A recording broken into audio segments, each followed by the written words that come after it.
นทั่วดังฟ้าและดินน้องนั่งรถเก่งฟังเพลงเปิดแอร์อายมีนั่งแต่หลังควยฟังเสียงนกกาน้องกินอาหารเมืองนอกอายกินผักนอกกับแก้วปลาบ่อาจเอื้อมหาน้องมาคู่เคียงไกลแสนไกลที่จะไปคว้าน้องสูงเพียงฟ้าแต่อายนี่ต่ำเพียงดินจะขออยู่อย่างคนจนบ่ขอดิ้นรนฝันไฟทวินอย่าน้องอยู่พินเสียเกียรติศักดิ์ศรีอายเกิดมาจนต้องทนทำใจคงบ่มีภัยสนใจผูกมิตรไมตรีจึงได้แต่เศร้ามนมองหากน้องมาตั้งหลายปีเพื่อเกียรติคนดีอายนี่ขอลา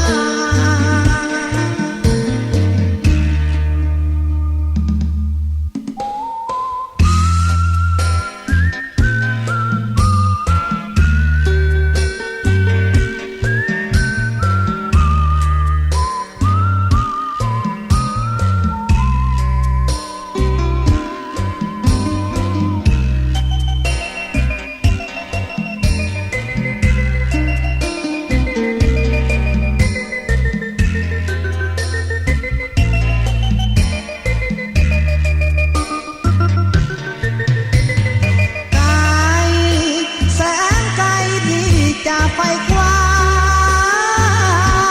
น้องสูงเพียงฟ้าแต่อายนี่ต่ำเพียงดิน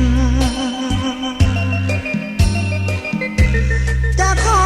อยู่อย่างคนจนบ่ขอดิ้นรนฝันไฟทวินอย่าน้องอยู่บินเสียเกียรติศักดิ์ศรีเกิดมาจนต้องทนทำใจคงบ่มีภัยสนใจผูกมิตรไมตรีจึงได้แต่เศร้ามนมองหากน้องมาตั้งหลายปีเพื่อเกียรติคนดีอายนี่ขอลา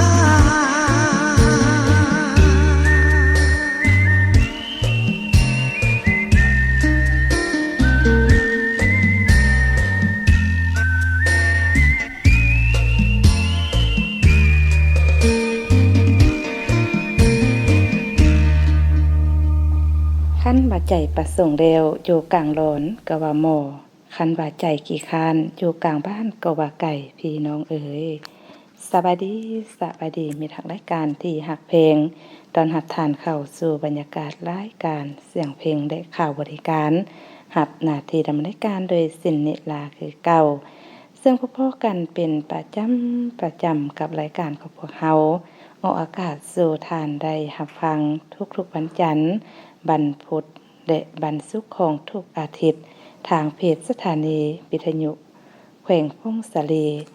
มีทางรายการที่หักเพลงซึ่งพบกันในนี้ก็อยู่ในท่ามกลางดินพระอากาศอย่างสืบต่อมีการเปลี่ยนแปลงซึ่งระยะนี้ก็ก้าวเข้าสู่ไดยะฤดูฝนเป็นไดยะที่พ่อแม่พี่น้องชาวนาชาวเกษตรกรของพวกเฮาความขุ่นเคี่ยวใส่ในการปักดำข้าวนาปีอย่างเป็นขบวนการฝึกฝนแต่ต่อเนื่องแต่อะไรก็ตามเนาะมีทางรายการที่หักเพลงบ่ว่าท่านจะกำลังปฏิบัติหน้าที่เพียงนั้นอย่างอยู่ก็ตามก็ต้องขยันขันแข็งประกอบใส่ความมักหักในอาชีพของตนก็จะเห็นให้เวียกงานดังกล่าวนั้นสำเร็จผลเนาะ มีทางรายการที่หักแพงในเมื่อฝนตกน้ำลงแบบนี้การสัญจรไปมาบ่ว่าท่านจะขึ้นเหนือเมื่อใต้ไปไกลไปไกลหรือว่าจะไปไสก็ตามต้องมีสติในการขับขี่รถทางพาหนะกันเด้อเนื่องจากว่าเส้นทางเปียกมื่นเส้นทางเป็นบวกเป็นขุมก็ถือว่ามีความเสี่ยงต่อการเกิดอุบัติเหตุได้เนาะฉะนั้นประวัติทานจะมีจุดประสงค์ไปใส่ก็ตามก็ต้องมีการติดตามเบิ่งข่าวพยากรณ์อากาศให้เป็นปกติเพื่อพวกเขาจะเกี่ยมมือรับพร้อมกับสภาพการเปลี่ยนแปลงทุกๆมือทุกวันเลยเนาะตอนต้นรายการนี้ก็จะเบาๆหลายก็จะให้บรรณาทานไปม่วนซื่นกับเสียงเพลงจากทางรายการกันน้อยหนึ่งสักก่อน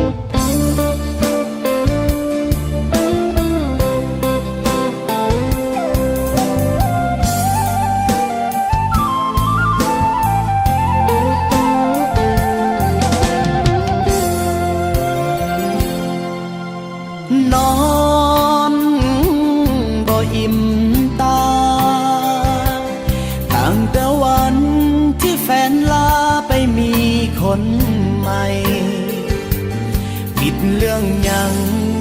บ่หูสิ่งที่หูคือเจ้าหมดใจทิ่มอ้ายไปตัดสายสัมพันธ์เป็นแฟนกัน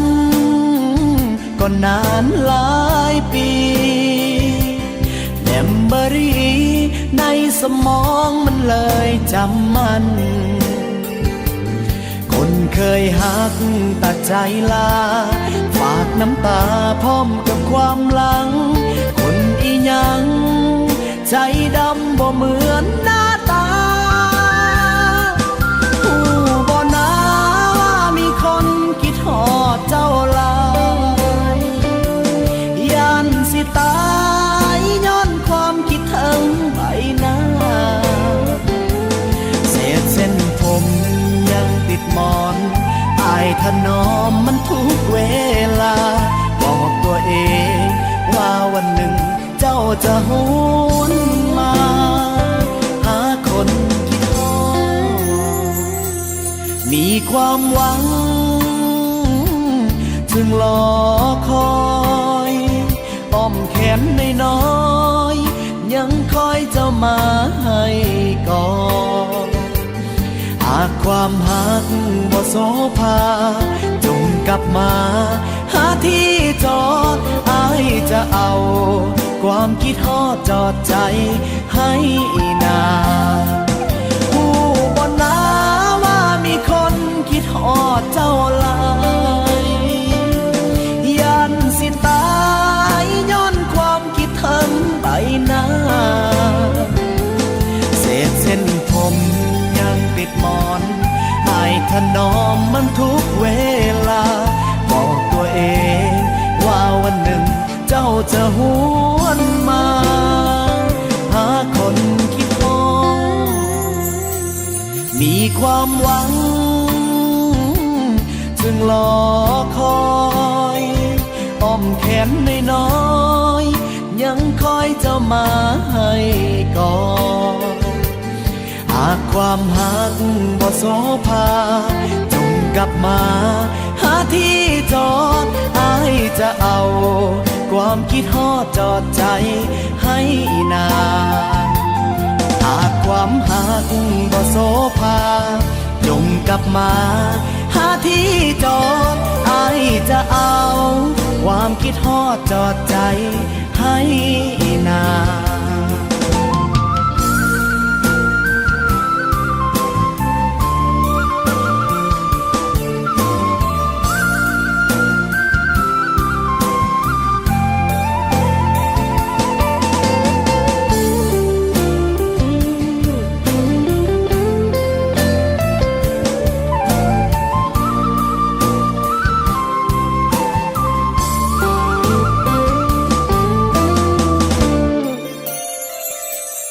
มีความหวังจึงรอคอยอ้อมแขนน้อยๆยังคอยเจ้ามาให้ก่อนหากความหักบ่โสภาจงกลับมาห หาที่จอดอายจะเอาความคิดฮอดจอดใจให้นานหากความหักบ่โสภายงกลับมาหาที่จอดอายจะเอาความคิดฮอดจอดใจให้นาน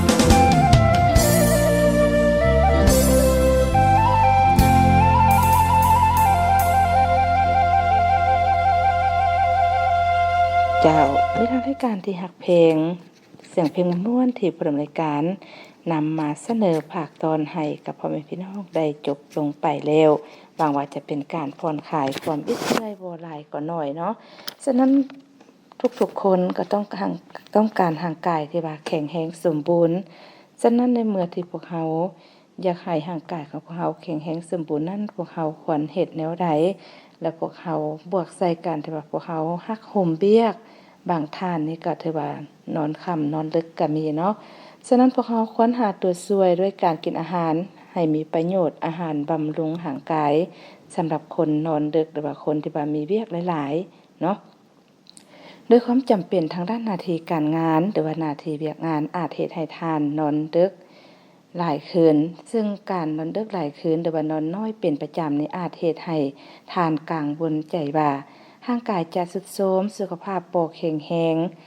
และมื้อนี้ผู้ดำเนินการก็จะมาแนะนำอาหารดีๆที่ช่วยบำรุงสมองให้กับทานเนาะเช่นว่า1ก็คือการดื่มน้ำหลายๆเพราะว่าน้ำนี่เป็นส่วนประกอบสำคัญของร่างกายโดยเฉพาะการเฮ็ดเวียกของสมองดังนั้นหากนอนดึกก็ควรดื่มน้ำให้ได้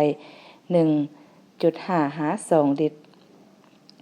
ต่อวันเนาะตัวนี้แม่นเพื่อป้องกันฮ้อนในและควรดื่มเทื่อละน้อยแต่ดื่มเป็นประจำและ2ในอาหารที่มีโปรตีนสูงโดยเฉพาะแม่นโยเกิร์ตถั่วอบแห้งเพื่อให้โปรตีนแก่ร่างกายลดอาการอ่อนเพลีย3ในผักและหมากไม้โดยเฉพาะแม่นหมากแอปเปิ้ลหมากเจียงหมากเกียงใหญ่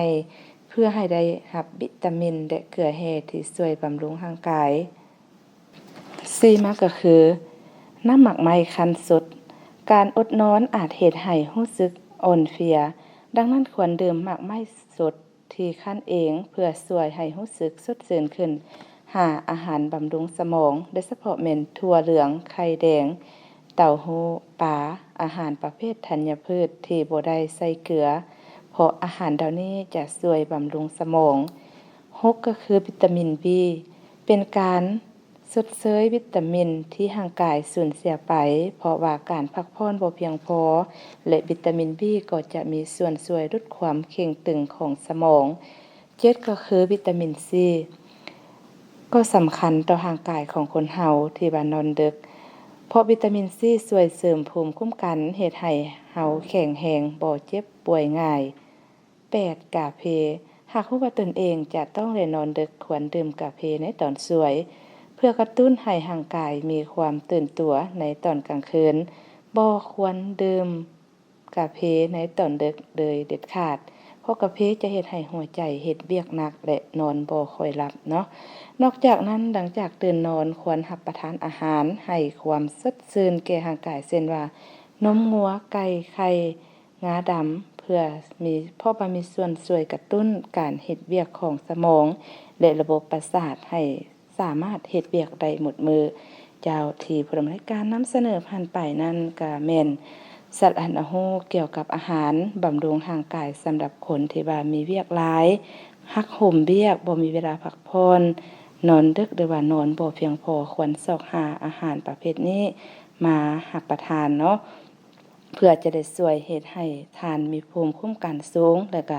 เฮ็ดให้ร่างกายแข็งแรงบ่อิดโรยหรือว่าอิดเมื่อยสุดโทรมฉะนั้นก็เป็นการบำรุงสมองของทานเองเอาล่ะมาเบิ่งเวลานาทีจากทางรายการมาฮอดนี้เวลาหมดแล้วฉะนั้นผู้ดำเนินการพร้อมกับทีมงานก็คือถือโอกาสนี้ลามีทางรายการไปก่อนเด้อพบพอกันได้ใหม่มื้อหน้าโมงเก่าแบบนี้สำหรับมื้อนี้สบายดี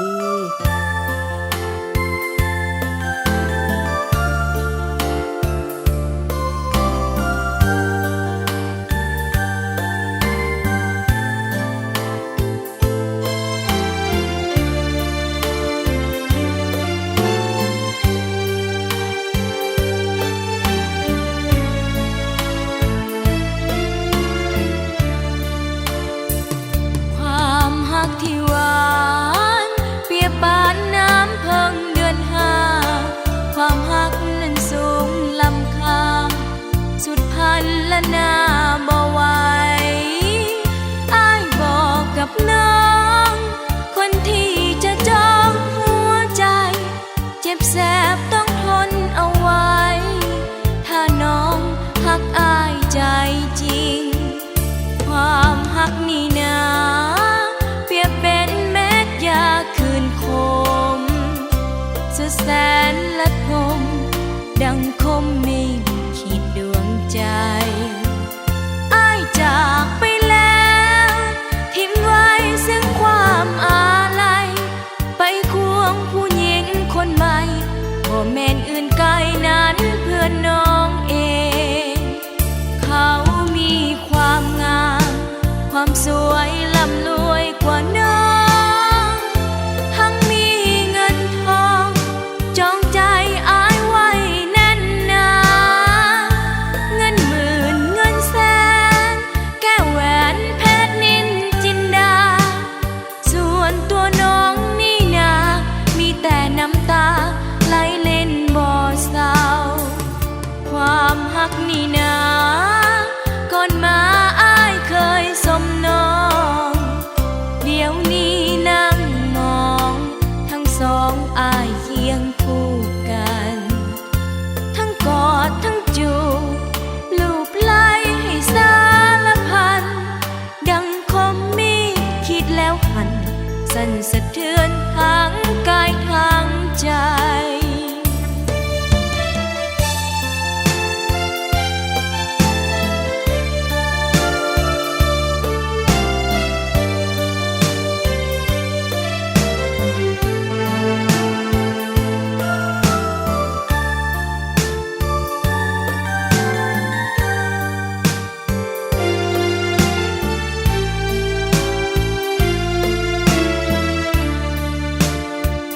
เขามีความงามความสวยล่ำรวยกว่าน้องทั้งมีเงินทองจองใจอ้ายไว้แน่นหนาเงินหมื่นเงินแสนแก้วแหวนเพชรนินจินดาส่วนตัวน้องนี่นามีแต่น้ำตาไหลเล่นบ่เศร้าความหักนี่นาก่อนมาอ้ายเคยสมน้องเดี๋ยวนี้นั่งมองทั้งสองอ้ายเคียงคู่กันทั้งกอดทั้งจูบลูบไล้ให้สารพันดังคมมีดคิดแล้วหันสั่นสะเทือนทั้งกายทั้งใจเจ็บคืนคมและ